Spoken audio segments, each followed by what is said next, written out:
একটি বড় লক্ষ্য, ভালো লক্ষ্য হাসিল করার জন্যই কিন্তু আত্মত্যাগ।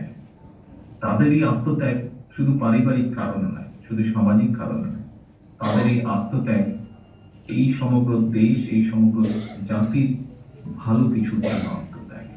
আমি বিশ্বাস করি গণতন্ত্র উদ্ধারের সংগ্রামে যে ইতিহাস লেখা হবে, সেই ইতিহাসে এই প্রতিটি মানুষের নাম সম্মান করে লেখা থাকবে।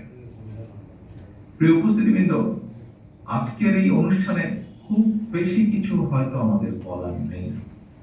আমি এখানে আপনারা যারা উপস্থিত আছেন, আপনাদেরকে এবং আপনাদের মাধ্যমে সারা বাংলাদেশে যে মানুষগুলো গণতন্ত্র প্রতিষ্ঠিত করতে শপথ করেছেন, যে মানুষগুলো আশা রাখেন যে এই দেশের মানুষ মুক্তভাবে কথা বলতে পারবেন, যে মানুষগুলো আশা রাখেন যে সামনের দিনে এই দেশের প্রতিটি ভোটার মুক্তভাবে, স্বাধীনভাবে, ভয় ভীতিহীনভাবে ভোট দিতে সক্ষম হবে, সেই